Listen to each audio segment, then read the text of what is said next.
The whole world watches whatever the women of the House of Windsor wear, from the Queen to Diana, to Kate and Meghan. Every dress and every gown has always been under enormous scrutiny. It gives you a lift when you see someone in something beautiful like that. Oh my God, isn't that wonderful? Tonight, the stories behind some of the royals' most iconic outfits. Diana's clothes put out a message of, well, her mood really. She wore an absolutely knockout black chiffon frock. She called it her revenge dress. What it takes to be a dressmaker by royal appointment. When I saw this on her, I realised that this area was far too complicated. So I refined that to be much, much simpler and have more of an impact.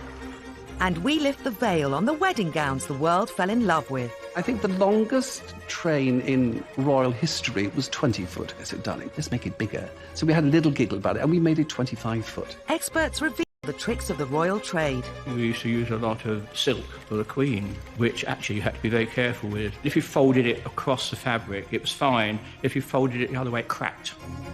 And why the Queen is always guaranteed to stand out in the crowd. The Queen's signature style is bold colour and a hat. We certainly noticed that one. You could not escape. There she is.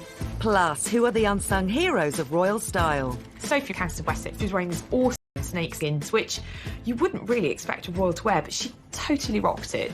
And who have made the most fashion faux pas? Sarah Ferguson was completely lacking in style. These are the stories of the most memorable royal dresses of all time. And the secrets of those who created them. The Queen looked at the bridesmaid dress and said, "Will it wash?" The press officer from Buckingham Palace rang me and said, Mr. Emanuel, you're responsible for the gown? Yes, but the world wants to know. Over the years, generations of royal women have developed their own looks. Queen Mary favoured hats and big collars, while the Queen Mother loved chiffon and feathers. Our reigning monarch has kept her eye on fashion for over 65 years, during some very different style eras. As a young princess, a newly crowned queen, to a modern-day monarch who is still fashion relevant today. She was and is an incredibly good-looking woman. She has always been stylish in a kind of very regal sense. The Queen's style has evolved over the years. She's always stepped with the times. And she's been dressed by some of the giants in the fashion industry, from Hardy Amies and Norman Hartnell through to Angela Kelly today. I do admire her. She's found this everlasting look. Stuck to it. Good for her. Even today, the Queen never fails to make the headlines, whatever she's wearing. Memorably, at Kate and William's wedding, she wore bright yellow. Meghan and Harry's wedding, she wore lime green. On her 90th birthday, she wore neon green. She arrived this fluorescent colour. I mean, oh, my God. But you know what? She wanted to have fun. We certainly noticed that one. Obviously, her designer decided to pump it up, and let me tell you one thing. If she didn't like it, she wouldn't wear it. That's for sure. The Queen's 21st century look is bright and bold, but there's a very good reason for it. The Queen is not a very tall woman. She is often in a situation where she is surrounded by people, and she needs to stand out. The Queen's signature style is clean-cut, nothing fussy, and wherever possible, bold colour and a hat. Her Majesty's style is absolutely perfect for what she does. She doesn't walk around wearing a crown, therefore she has to wear bright colours. So out of the crowd of grey or beige, you go, that's her. Clever. The Queen was not always seen in glorious technicolor. Her early fashion statements were captured in black and white, but that didn't stop her creating her own style. I always love looking back at old photographs of the Queen because she was a stunner. It's easy to forget that she was a young woman and she did wear kind of off-the-shoulder dresses and, you know, ball gowns. She had such a tiny waist. I'm incredibly envious of her very slim waist. She always looked immaculate. She dressed in that wonderful 50s style of clinched-in waists and wide skirts and high sandals. And she lived in a man's world and she wanted to do everything completely correctly. When she became queen, she had to think carefully about her style and which designers she would wear. There is no reason why English fashions should not compete with the famous creations of the dress houses of Paris. One designer the Queen favoured was Norman Hartnell, the darling of the British fashion scene. He was known for his opulent yet dignified designs. It's a very convenient dress for the evening because it has pockets to it, you see. It has a multitude of sins. Norman Hartnell. And also Hardy Amies made some beautiful outfits for the Queen. But I think my favourite are her old Hartnell dresses. They hark back to an era of such elegance, such style, and such incredible workmanship. From the very beginning of her reign, the Queen has been a fashion inspiration. Roy Allen has been... I was an apprentice and worked my way up through Hardy Amies. So I started in 57. Hardy Amies and Hartnell were the top two fashion houses that made for the Queen. I made clothes for Princess Margaret and Fergie, the Queen Mother, in Usher Cornwall. It gives you a lift when you see someone in something beautiful like that. You think, oh my God, isn't that wonderful? You know, it gives you a lot of pleasure. The royals have many demands upon their wardrobe, from walkabouts to state dinners to meeting foreign dignitaries. They need to be ready for any occasion. There's so much going on that the royals went to, so we were always making clothes for them. The normal thing was 3 fittings. I only ever did 1. And for everything I make for any of them, I keep a pattern. So I can revert back to those you never stopped making for her in those days. Just stand around for lots of fittings. You know, you didn't really want to do that. So if you get away with 1 fitting like that, you know, it saved her a lot of aggro, really. In his early days of making clothes for the Queen, Roy couldn't resist a keepsake. The very first thing I worked on when I was an apprentice was a blue coat that she wore to go to Canada. And it had big beaver cuffs on it. When it was fitted and I had to mark up the alteration and everything, the piece I cut off of it, I kept because I thought, oh, the Queen's had this, the Queen's worn this, and I still have it to this day. The Queen works with her designers to create the perfect outfit. Those collaborations often offer an insight into life behind the scenes with the royals. One of her favourite couturiers, Ian Thomas, made this beautiful outfit for her. When he was doing the hem, Prince Philip walked through the Queen's dressing room and said, nice dress. And a Queen flushed scarlet. And I always remember him telling me that story. She was just so thrilled to get the compliment from her husband, who's normally so brusque and offhand.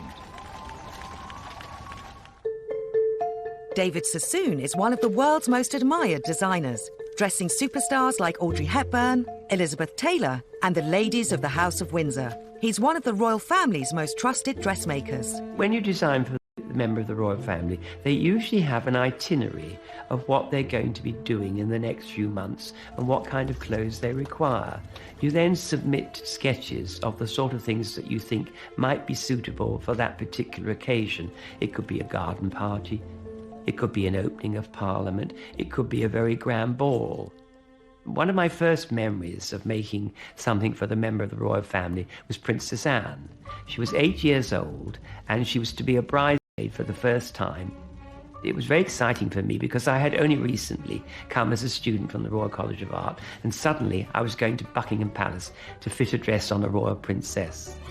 Designers were tradesmen, so we went to and Nanny put Princess Anne into the bridesmaid dress. And then, out of the blue, the Queen appeared. And I walked backwards to make a bow and walked into this corgi bowl full of water, which upset all over my shoes. And the Queen pulled a cord by the side of the fireplace, and a liveried page appeared and wiped my shoes. My memory is that the Queen looked at the bridesmaid dress and said, "Will it wash?" She was very concerned that it would wash. I think the Queen is actually quite thrifty when it comes to her wardrobe. There are occasions when she will rewear something, or she will take a dress and team it with a different frock coat or accessorise it and update it. Frugality runs in the family.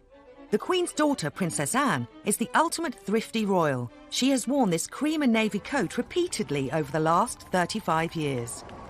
Working with her dressmakers, the Queen knows what it takes to be perfectly presented. You do give them alternatives. You show them a selection of fabrics to choose from, and then they would say, well, I rather like red, and you might suggest a softer red rather than a bright red. So together, You work with the member of the royal family on what the final garment is going to be. She's very good at sitting, knowing what to do, to smooth things out as she sits down, which is very important.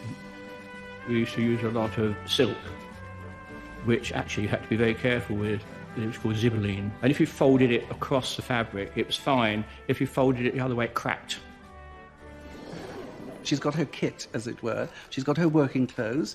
She can outdazzle everybody with her diamonds, hello, and there's a lot of them. I think she sees it as her working wardrobe. And I'd imagine when she comes back from some gala or reception, she probably takes the tiara off, kicks off her shoes, and relaxes in a dressing gown, like any normal woman would do. When meeting foreign dignitaries, what the Queen wears can sometimes have special significance. In 1983, during a visit to the 20th Century Fox Film Studios in LA, she wore a gown emblazoned with the Californian poppy. She calls them her costumes. Which costume will I wear today? She's dressing up and going out onto the world stage to perform her duty. The state visit to Ireland in 2011 was a hugely important moment in relations between the two countries. By wearing designs reflecting national colours and symbols, the Queen dresses for diplomacy. When she had the state dinner, the shamrock was embroidered within her gown because it's a business. The bodice and sleeves of the Queen's white silk dress were adorned with over 2,000 hand-sewn embroidered shamrocks, while a Swarovski-embellished Irish harp. They are very much functional business dresses, and they are paid for by the Foreign Office because the Queen, as head of state, is representing her country, and this is a work outfit. The Queen has created a very specific look with a very strict code. What I admire about Her Majesty the Queen, she's found a formula that works, and she's stuck with it. And she looks great. Yet even the Queen couldn't compete with one woman. Diana could have worn a plastic sack and looked great. The press immediately called it the black dress. It caused a bit of a stir. That, I think, was the moment that the world woke up and thought, wow, look at Lady Diana. And we reveal how Diana had her very own Pretty Woman moment.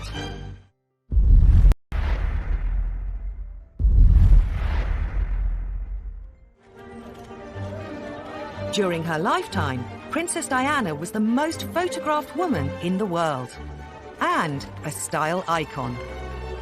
She wore whatever suited the occasion, and she had that uncanny knack of always getting it right. Diana could have worn a plastic sack and looked great. She developed a style that was very much her own. She was blessed with a wonderful complexion, and she could wear any colour and make it look absolutely wonderful on her. In her earlier days, Diana's clothing confidence was not immediately apparent. When she was Lady Diana Spencer and she was teaching little children in nursery, she was not this powerhouse of fashion. She was pretty demure. I wouldn't say fashion forward in any way. I mean, so much so that that very first picture of Diana that was taken of her holding a child outside the nursery, she was photographed in a completely see-through skirt, much to her horror. That was how sort of naive, I suppose, Diana was when it came to her fashion choices. David Sassoon has dressed the world's most glamorous women. Who better to transform the young Lady Di into a princess? Initially, when we first started making clothes for Diana, she was very insecure about the kind of clothes that she would need to wear. So we did very much at the early stages guide her through what was not always a very easy task for her. Diana's royal fashion journey began in early 1981, when the shy teenager was looking for the perfect outfit to announce her engagement. Diana and David hadn't met yet, but she knew she wanted a Belleville Sassoon piece. The shopping trip didn't quite go to plan. Princess Diana came to our shop one evening about 5 o'clock, and she was met by a rather intimidating vendeuse who asked her what she was looking for, and Diana just suggested it might be a good idea if she went to Harrods. When my partner Belinda Belleville and I heard, we were absolutely horrified to discover that she didn't recognise Lady Diana and suggested that she went to Harrods for the outfit. It then turned out was the one that Diana would wear for the official photographs with Prince Charles on the announcement of her engagement. Diana's engagement outfit was, I think, very much what we would expect of a young royal bride to be. She had that beautiful engagement ring, which really was the centerpiece of the day, complemented her eyes, and obviously she chose to reflect that blue in her choice of suit and the frilly white blouse, very fitting of the time. I'm not sure how comfortable Diana felt in it. Diana told me much, much later she hated the outfit she wore for her engagement photograph in the grounds of Buckingham Palace. She did not look the way that Diana looked ever after. Very glamorous, very chic, everything sewn to fit her body. David Sassoon, however, wasn't the only early influence on the way Diana dressed. With the help of up-and-coming designers, the Emmanuels, Diana made quite the entrance onto the social scene. She was introduced to Emmanuel, which was my ex-wife and I, via Vogue magazine. Diana had ordered and worn several gowns by us. The black shoulderless ball gown worn at the couple's first engagement together made the world sit up and take notice. The minute she got out of the car, and as she got out of the car, I mean, it's white heat. Every flash in that street went off. It was such a statement dress. I mean, the royals don't usually wear black unless they're in mourning. And here was Diana going for an evening event in a stunning black floor-length gown, taffeta silk, off the shoulder, two quite big things in terms of royal dress statements, and this was two big ticks from the fashion brigade. That, I think, was the moment that the world woke up and thought, wow, look at Lady Diana. The press immediately called it the black dress. It caused, I think, a bit of a stir, because the very next morning, the press office from Buckingham Palace rang me and said, Mr. Emmanuel, you're responsible for the gown. Yes, well, the world wants to know. Royal wedding mania swept the country as Diana was set to marry her prince. We knew the date, the time and the place, but what we didn't know was what the bride would be wearing and who would design it. Diana called my studio and asked, would we do her the honour of making her wedding gown? It was a simple phone call. And of course, immediately that changed my world. I'm very happy and delighted, obviously, with the news. And what about you, Elizabeth? Over the moon, very thrilled. And how did you celebrate when you heard? We celebrated upstairs in the workroom with all the girls, all the ladies who work for us. We all opened some champagne. It was marvellous. They were thrilled, of course, like we all are. Dreams, but one which the whole world would remember. At one of the fittings, I think we came out with, oh, we want to make you look like a fairy tale princess. And I think that banner stuck, I think. You have to remember, she was ravishingly beautiful, tall and slim. So we promised to make her like a fairy tale princess.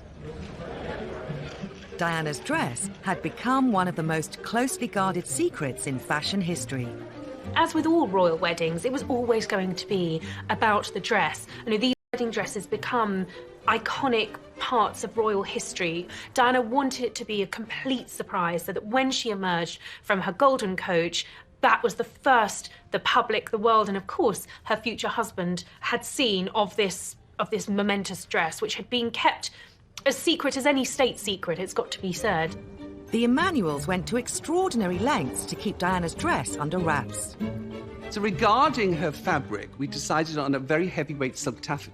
And we asked the weavers to do a whole bolt in white and a whole bolt in ivory because we didn't want them to know which colour we were going to use. Because we'd promised to keep, like every bride, you would promise to keep it a secret because that's the big reveal.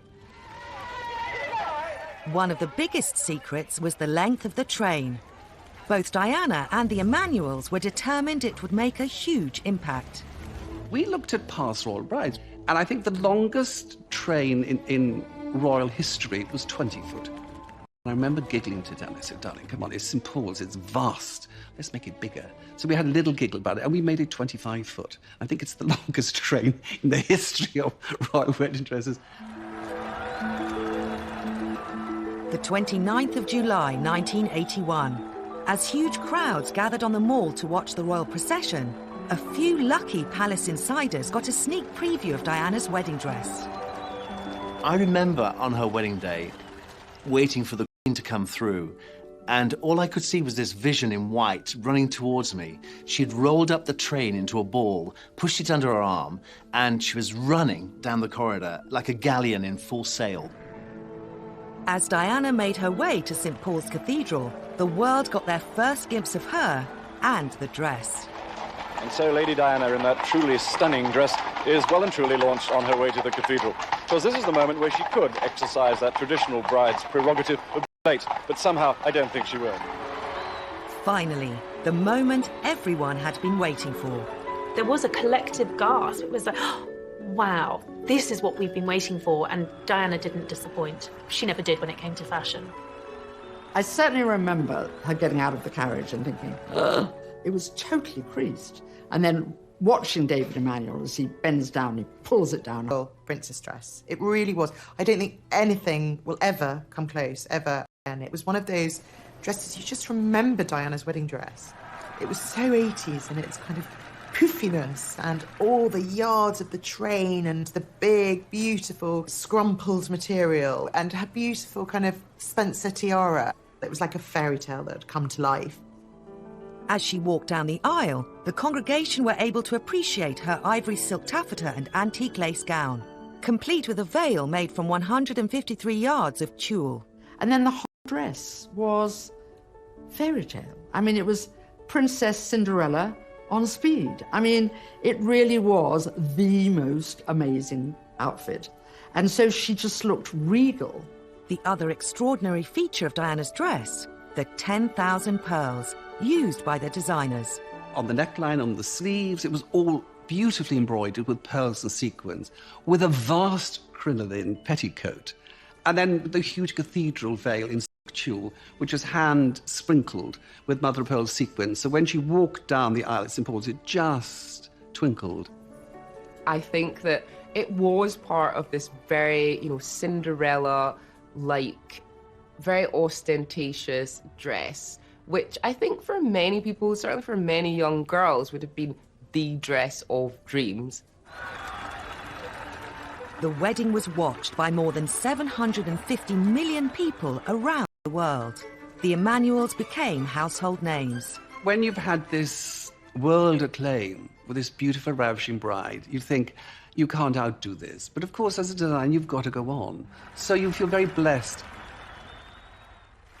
Diana had to go on too. She would soon rule the fashion world. She ditched the ruffles and the bows and opted for a more streamlined look.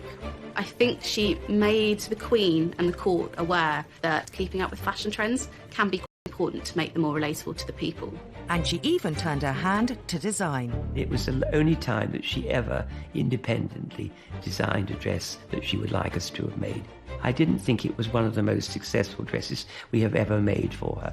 She almost weaponized the way she looked because she was saying to the world, he cheated on me. Look what he was missing out on.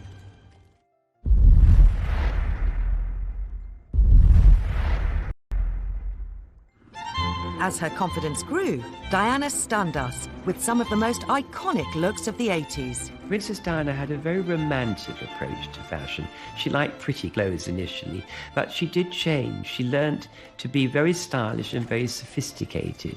Diana was very good at suggesting a hat and fur muff. She looked very like she'd walked out of a Dr. Zhivago film, and that was a very successful outfit. And it caused a whole fashion trend suddenly of people having muffs again. I think she made the Queen and the court aware that keeping up with fashion trends can be quite important to make them more relatable to the people. Designers loved every minute of working with the princess. She was such fun to work with. You know, there's delicious blue eyes, and she had a wit and she had humour. She'd ring on a Monday and say, please, please, please, I need something for Friday. You know, you sometimes have to turn it around pretty swiftly. And she said, I know you're terribly busy. And I said, yep, you'd move mountains for her, because she was just so lovely. Creating a look was one thing, but creating a dress was another, as Diana discovered when she required a gown to attend her first state opening of Parliament in 1981. We were asked to design a very important dress for the state opening of Parliament. Princess Diana sent us a sketch of what she thought the dress should look like.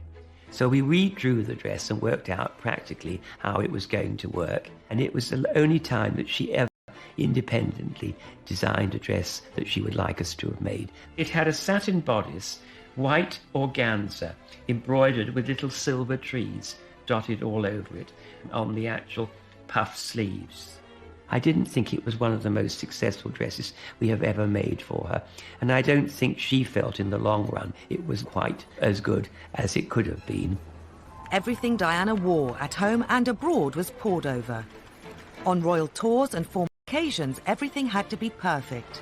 If you're dressing a royal, particularly for a foreign tour, you've got to do your research. It is a huge responsibility. And the other thing to remember, it's going to be watched and scrutinized by billions of people around the world. Wherever she went in the world, what Diana wore was headline news. And tonight's bare-shouldered dress showed a very sunburned neck. I was very proud of this particular dress because Princess Diana wore this to the opening of the Barbican. And she's put at the top, "Yes, please." It was in burgundy taffeta with a ruffled sleeve with a little bit of white lace poking out and a little square neckline. It was an empire shape because she was quite heavily pregnant then, but she looked absolutely enchanting.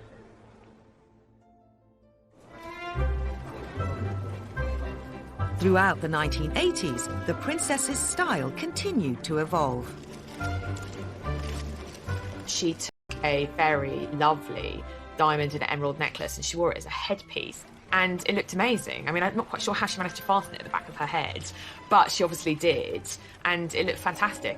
The princess always remembered to thank the designers. To Australia. Dear David, thank you so much for making me 2 wonderful dresses to wear on my trip abroad. With love, from Diana. In 1985, the Prince and Princess of Wales visited America.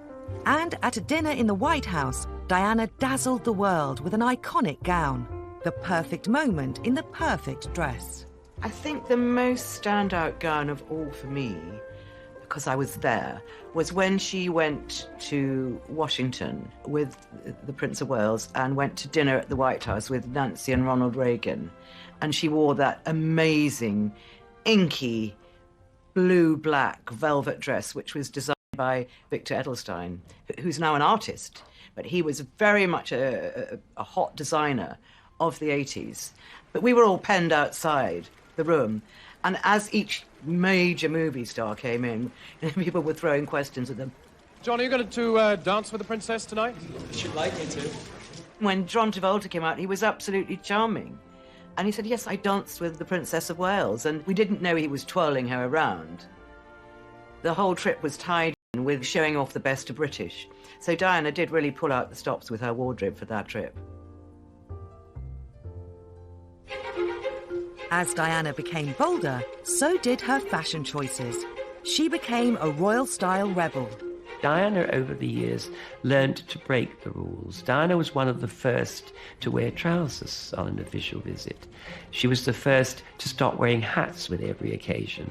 It was tradition for royal women to wear gloves, but Princess Diana put her own spin on it when accessorizing a 1980s Bruce Oldfield power frock at the America's Cup ball in '86. She wore one black glove and one red glove, but her hairdresser at the time was someone called Richard Dalton, and he used to actually help her with choosing things. So these little touches were usually a combination of Diana and probably her dresser.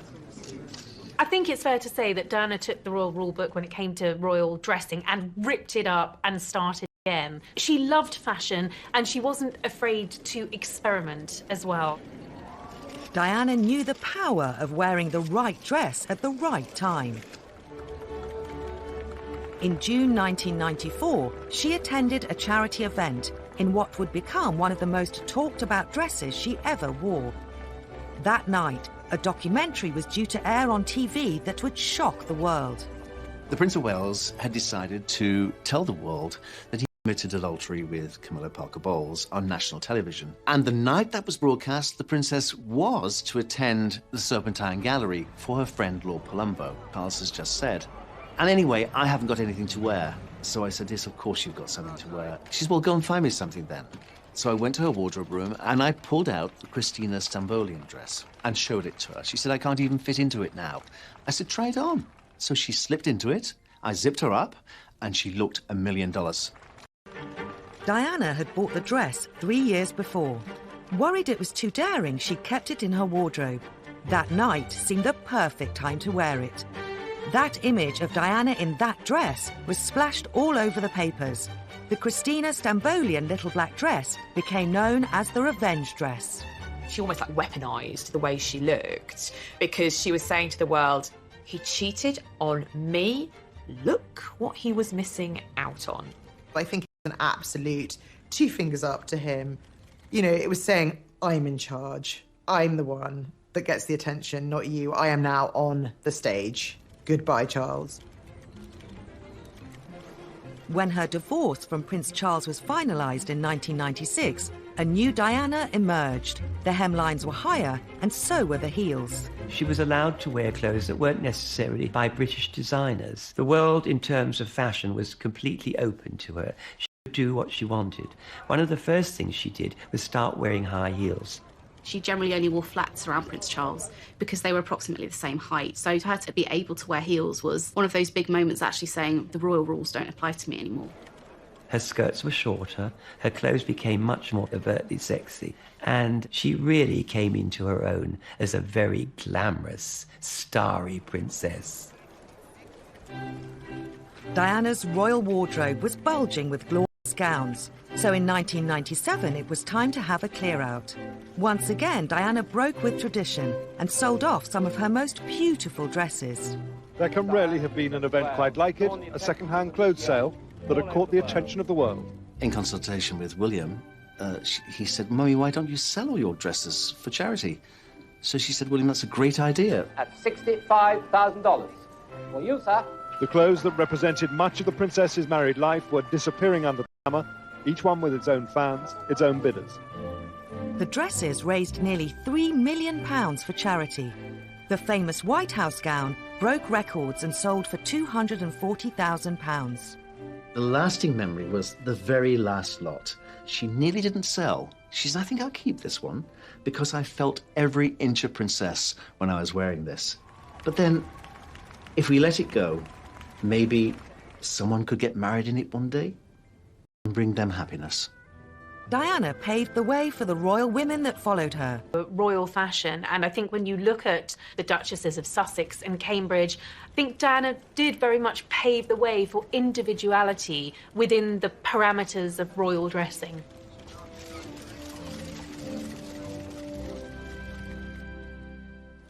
Diana led the way in the style stakes, but there's nothing like a royal wedding to really capture the imagination. And of course, it's all about the bride and the dress. We had a lot of fun, and she actually wanted to put in a Pegasus horse, which I thought, well, how am I going to put that in? The big story here was breaking with British tradition. Said by Queen Victoria, as you know, everything should be British.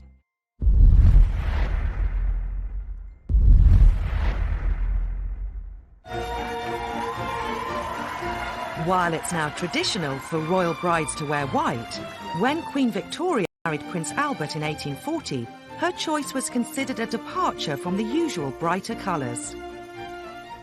Queen Victoria actually set the standard. She did choose a very simple but fashionable white silk satin court dress. She wanted British fabrics and British manufacturing to support the industry. Over 200 workers were employed to make the Devon lace that adorned the shoulders and sleeves at a cost of around £450, approximately £50,000 in today's money. When the Queen's upcoming wedding to Prince Philip was announced, the country was in the grip of post-war austerity. The government granted the Queen and her designer Norman Hartnell 200 extra ration coupons for the gown. The great British public were also determined to help. These were austere times. Could you imagine there was clothing coupons and the public feeling a huge sympathy for the Queen sent in their coupons, but the palace quite rightly returned all their coupons and sent them back.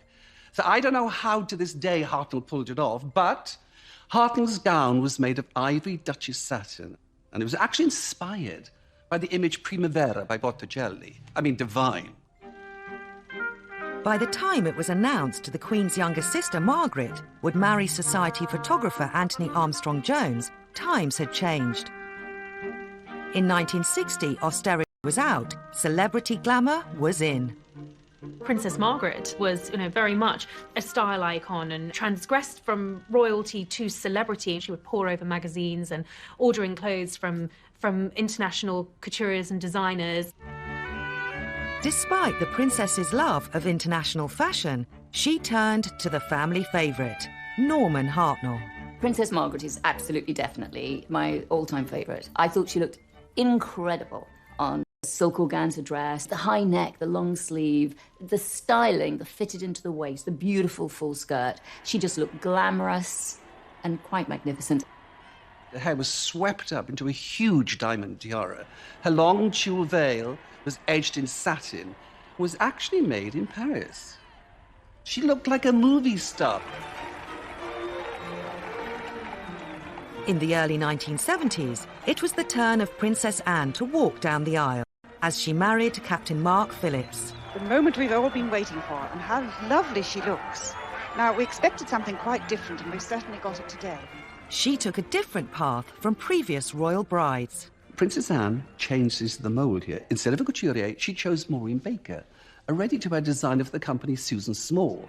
I spoke to Maureen, and she told me literally the company Susan Small gave her a room and said, get on with it. I think that's Princess Anne's personality. She's, going to do things her way and her style, and I don't think that's following necessarily the sort of trend of slightly better-known designers and more of a glamorous style.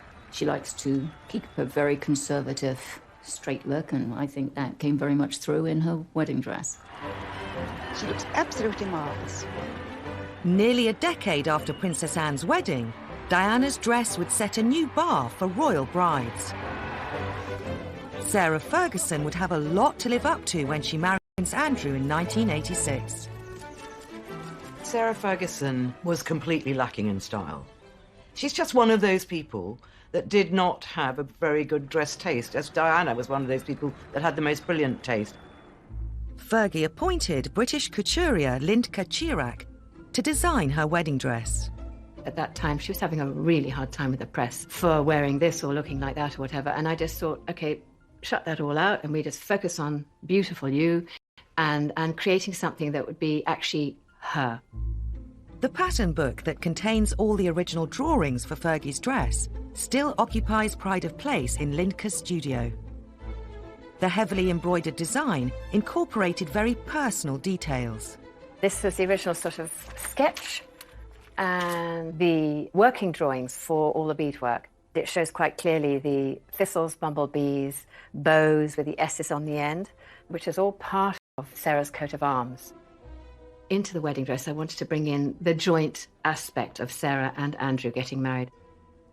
Andrew brought the navy into the wedding dress through the anchors and hearts and waves, and Sarah brought her coat of arms in. So we had a lot of fun, and she actually wanted to put in a Pegasus horse, which I thought, well, how am I going to put that in? And then she also wanted to put in a helicopter, because at that time she was flying helis. So still keeps the original toil, or mock-up of Fergie's wedding dress in her studio. The first time we ever put it on her with the actual shaping correct, neckline to be decided height and depth, but also to look at the beading. And in fact, when I saw this on her, I realized that this area was far too complicated, the central part. So I refined that to be much, much simpler and have more of an impact. It was just too busy. Lindka simplified some aspects of the design, but the detailed embroidery and beadwork would still set a new benchmark for intricacy. In the dress, in total, I used 120 meters of fabric. There were 220 hours of beading, and the train had 130,060 beads in it. The total, including the bodice, was 153,760 beads, pearls, diamonds, you name it. Amazing. On the big day, huge crowds gathered in central London for Sarah Ferguson and Prince Andrew's wedding. A steadying hand and a first full view of the dress and the bride in all her beauty. As Fergie stepped out of her carriage, Lindka, seen in the white jacket, was on hand to adjust her train. What would the waiting world make of her design? There was a lot going on, but it was a beautiful, beautiful dress, and she never looked better than on her wedding day. Fergie did silence her critics. I think every man in the land said, I'd be happy to have that girl on my arm. What was very important is that she had something that was timeless, and actually the shoulders are quite big because that was so much the fashion in the 80s. But generally, it's a timeless dress that would stand her beautifully forever.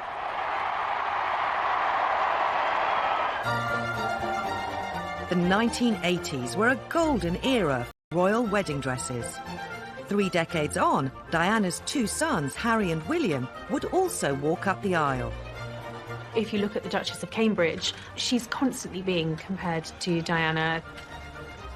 Diana was such an icon to live up to. They were such big footsteps for Kate to be filling. But ever since the death of Diana, the press, the media have been looking for the next global royal fashion icon. And I suppose that's fallen to Kate and now to the Duchess of Sussex as well.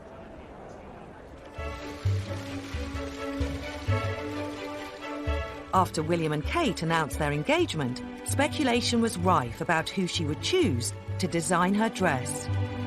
Many expected Kate to make a safe choice. Kate comes from wellies. She wears quite traditional clothing, elegant, tailored, not showing too much flesh.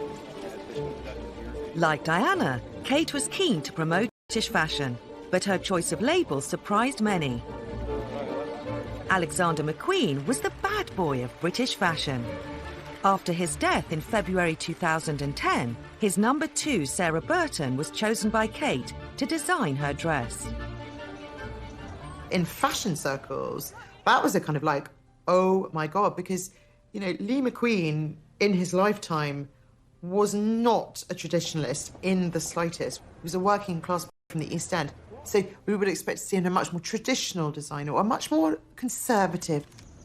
Kate tried to keep her choice of design house a secret, but the national press got wind of the story. Behind the scenes, I think that caused tears at the palace because Kate had done everything she possibly could to keep the wedding dress a secret. While the McQueen label was known for its outrageous, bold designs, they also had a reputation for exquisite tailoring. Kate had a very specific look in mind.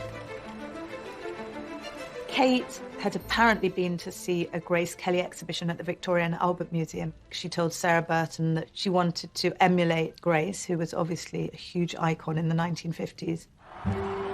When the big day finally arrived, Sarah Burton's creation was revealed. Kate looked stunning in an ivory gown with a satin bodice. The veil was held in place with a tiara, borrowed from the Queen. Everybody loved Kate's dress.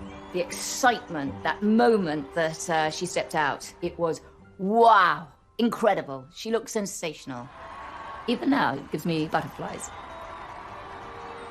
I absolutely adore what Kate wore on her wedding day. I love the fact that the dress was so strong, so tailored, and it had that delicate lace throughout as well. The bodice seemed to be exquisitely fitted to her. Formal, a little bit of her personality kind of shining through with the tiara as well. In combination, she looked flawless. The shape of Kate's bodice was inspired by Victorian corsetry, a hallmark of Alexander McQueen. Floral motifs cut from lace were appliqued onto silk net by workers from the Royal School of Needlework. That beautiful lace that had the symbols of the 4 countries of the United Kingdom, the rose for England, the thistle for Scotland, the shamrock for Ireland and the daffodil for Wales, embroidered on that beautiful bodice and over the skirt. It was absolutely stunning and the work in it was beautiful. In 2017, Meghan and Harry were next British couture. Meghan appointed French fashion house Givenchy to make her dress. The label is headed up by British designer Claire Waite-Keller, but for some it was still a controversial choice. To me, the big story here was breaking with British tradition. Said by Queen Victoria, as you know, everything should be British. I think with Meghan, she's so modern and fresh, and I think that was part of what she wanted to be. It really wanted to represent her. I wanted her to feel absolutely incredible in the dress, and also I wanted her to feel like it was absolutely right for the occasion too. Like Kate, Meghan sought fashion inspiration from her favourite Hollywood-style icon. Meghan has been a huge Audrey Hepburn fan since she was a child, so it is unsurprising, really, that she chose to go for Givenchy, who was Audrey Hepburn's favourite designer. It was like, of course. Who else would she have gone for? May 2018. When Meghan emerged from her limousine onto the steps of St George's Chapel in Windsor, the watching world was stunned by the simplicity of her Givenchy gown. The dress is perfect from the moment she gets out of that car and walks up the steps into Windsor Chapel. It's simplicity itself. And there's just 6 seams. There's a boat neck, very, very relaxed. We're talking about a very sophisticated, chic older bride. Glossy, chic, understated. So it was refreshingly simple. Opinion was divided, though. Some fashion experts think Meghan's dress took simplicity too far. I, of course, that it really was a shame, that there was no question it was a little too big for her. So they didn't get the perfect cut and all fit. And that was a shame. I wasn't like, oh wow, this dress is amazing. In fact, I was a bit uninspired by it. Just as a dress, I just thought, nah, it's not done it for me. I found it too plain. When it comes to royal wedding dresses, even simplicity comes with a huge price tag. There have been all sorts of figures thrown at the cost of the Duchess's wedding dress, anything from 180,000 up to about $250,000. It does seem like an obscene amount of money, but the hours of labour that go into making that dress, and you're going to the head of an international fashion house, it's going to cost.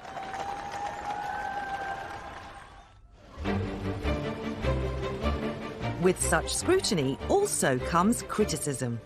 And while some royal women seem to be getting it right, others are accused of fashion fails. People couldn't decide whether it looked like an octopus, a loose eat, or a pretzel. All the negative attention ended up being on poor Beatrice and her hat. While the eyes of the world are on Meghan and Kate, another royal who has learned how to dress for the occasion is Camilla Parker Bowles. When she married Prince Charles, she was widely lauded for her understated style. Dressing Camilla for her wedding day was a pretty tricky feat. She wasn't a young bride getting married. This was second time round. And actually, I think she got the tone just right on her wedding day. She wore this gorgeous sort of dove grey embroidered Anna Valentine coat dress all the way to the floor, paired it with this really fun Philip Treacy spray hairpiece. I mean, the colours looked great. Again, very classy, very put together. Roy Allen has been dressing Camilla for the past 14 years. I often stick to a certain shape with her, which is just trying to do something different with it. Because I like to give her a waist, and more shape and that in it. Like all members of the royal family, the Duchess of Cornwall requires a wardrobe for official engagements. I did have one outfit once where she wanted an outfit for one of the tours they were doing, and it was only a week before, and she decided she needed another dress and coat. And she wanted it in blue, and I said, well, what am I going to do? And she said, oh, I trust Mr. Roy to get the colour and everything, and the style. I don't need to see a drawing of it or anything. So I did. Had one fitting that week and finished it for her for the end of the week to take away with her. Because it's very important you get things done early for them, because they all have to be loaded into the plane and things the day before. So it's very important that you're not late. I think Camilla's style is classic. She is a classic, good, plain dresser. She, like Kate, is much happier in jeans and wellies playing with her grandchildren and dogs than she is in posh frocks. She wears very elegant clothes, but obviously she is of a certain age, so she's not going to show her legs off in public or flash the flesh. Camilla knows what she likes and what suits her. Sometimes I think I'd like to do a different shape, but she loves the shapes I do, so... Like a lot of people, she sticks to the things that she knows suit her. And that's what every woman should do, really. You shouldn't go necessarily by fashion. You should go by what looks good on you and what makes you feel good. And that's the most important thing, I think. Of the many outfits he's designed for Camilla, Roy has his own personal favourites. This I made early on in my days making for the Duchess. It had these wonderful curved seams that went round and came up the back and curved round again.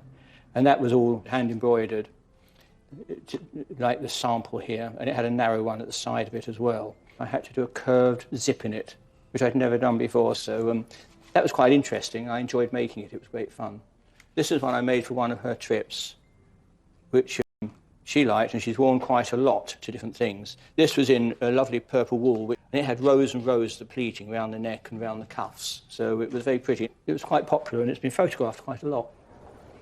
Understated her style may be, but Camilla hasn't gone unnoticed by the fashion world's biggest names.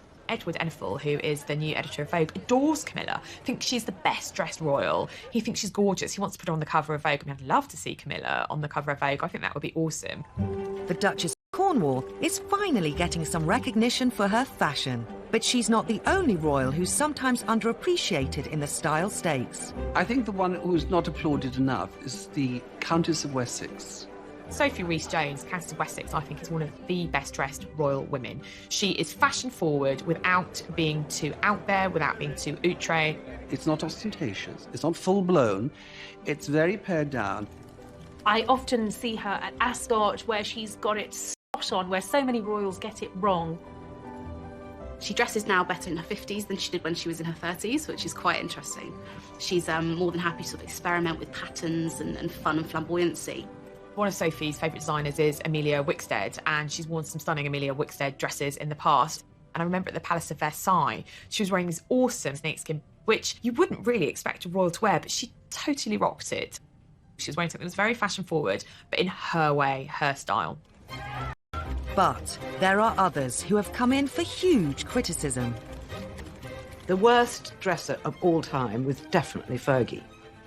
And she looked great in her own clothes and jeans and T-shirts, but she was just a disaster in the fashion of the 80s because it was too much for her.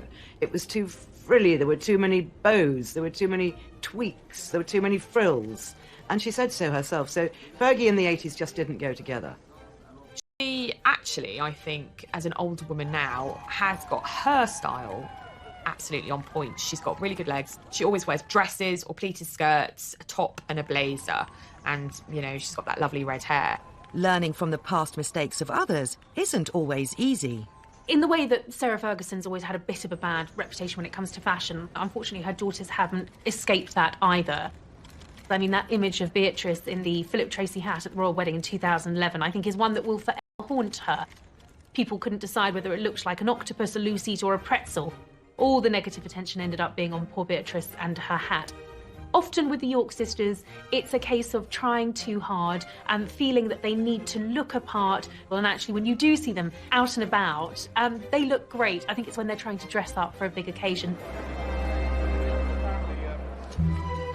Even the Queen isn't immune from the odd fashion faux pas, although they've been few and far between. Variety performance, and she wore this frankly hideous dress. It was bright yellow in the skirts and the top of the dress was in a harlequin print of other vibrant colours. It was just jarring to the eyes to see, if I'm honest, and not what you usually see from Her Majesty for an elegant evening occasion.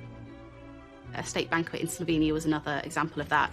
Quite a nice silver brocade gown that she was wearing, but it was trimmed with fur around the cuffs and the neck. The proportions were just off and it just looked a little bit strange for the time and the occasion. So that was a no from me. With designers on hand to create unique pieces, royal women can be reasonably sure they won't be caught in the same outfit as anyone else, surely.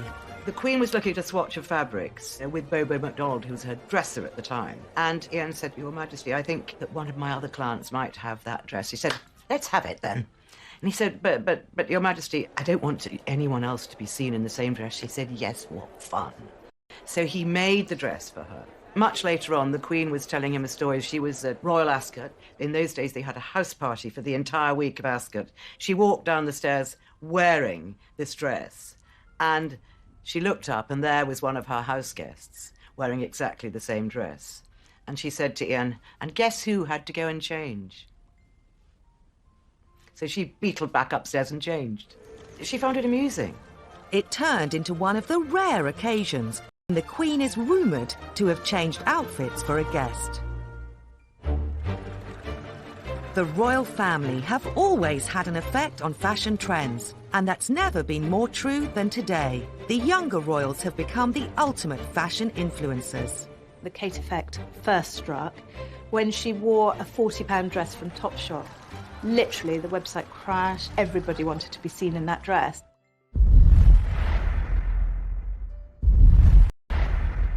Kỷ niệm từng đêm tôi nhớ về cuộc đời đua trên bốn bề giàu lo, nhiều lúc ước mơ rằng được phép nhiệm màu đưa tôi về thuở xa xưa, bay cao cùng cánh diều đua chơi với đám bạn, cuồng nhiệt ngày thơ vui đua ngày tháng, để lòng tôi hân hoan giữa trời mây, ngày xưa dấu yêu còn đâu.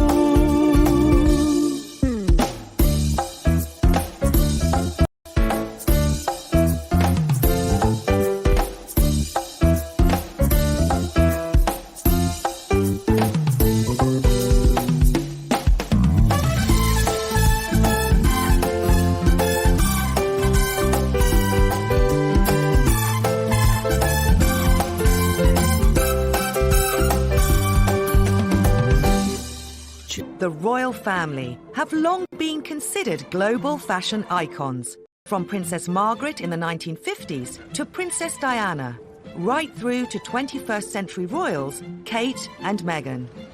Kate and Meghan are very different. They're very different women and they dress in different ways. I would say that Kate is very much aware that she will be the next Princess of Wales and she will be Queen one day. She's been groomed to be future queen. Her style is more restrained and more regal than the rest of them. And that's as it should be, because we want to respect our royal family, and Kate is the future. As Queen in waiting, Kate has to follow strict protocols. Kate is a big diplomatic dresser, so colours are a big way of doing that. For example, when she first visited Canada in 2011, she distinctly wore a white dress and a red hat, and that red hat had maple leaves on it, so it was a real nod to her host country. Meghan, on the other hand, may have freedom to express herself through fashion. She is the designer duchess through and through. She was a red carpet celebrity before she married into the royal family, so I think fashion is an intrinsic part of her and who she is. There's a lot of Hollywood glamour about Meghan. She knows how to step it up in the glamour stakes, and pregnancy was actually no barrier to Meghan's love of glamour. I call Meghan's style very New York, very sassy, very, very cool. I think she looks wonderful in tight trousers, high heels, little jacket. I think that's Meghan's real look, and she's had to adapt herself to more English dressing. What Kate and Meghan do have in common is they mix high street and couture. Well, certainly when Meghan bought a sweater from Marks and Spencer, they sell out. The website usually crashes, sometimes, within minutes. So it is a hugely commercially good for the brand, which is why we want these royal ladies to wear as much British as they possibly can. I think we love that about Kate, that it's not all high-end. No, she will dress in LK Bennett, she goes to Reiss. We do see her in more affordable brands, and I think that's all part of her charm and her appeal. I think the Kate effect first struck when she wore a £40 dress from Topshop. Literally, the website crashed, it sold out overnight, everybody wanted to be seen in that dress. And what was so lovely about it was the fact that it was relatively inexpensive, so people could afford to buy it. It's been estimated, between them, Kate and Meghan generate £300 million a year in increased sales for designers. Meghan has also become increasingly passionate to make ethical choices with a lot of the garment that she wears. I think that sustainability is something that is really important to our future within the fashion industry in general.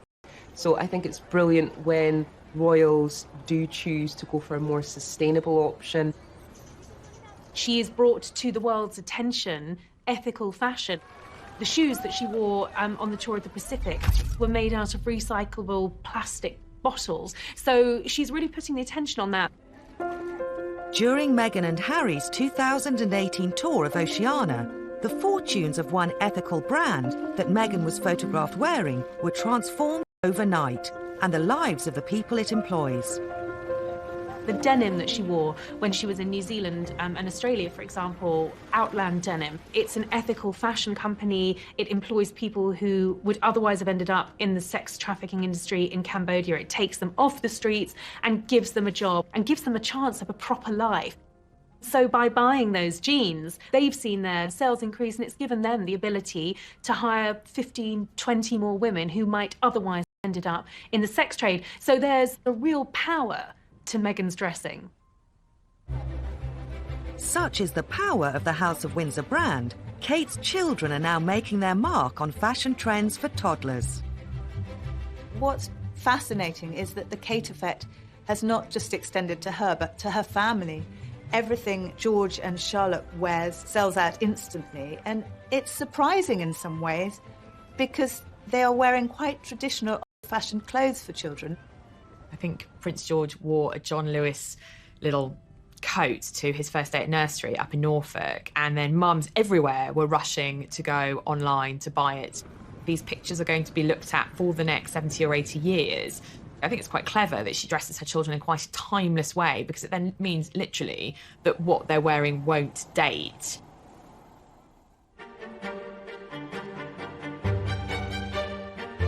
Over the decades, the royals have skillfully used the way they dress to send out a message.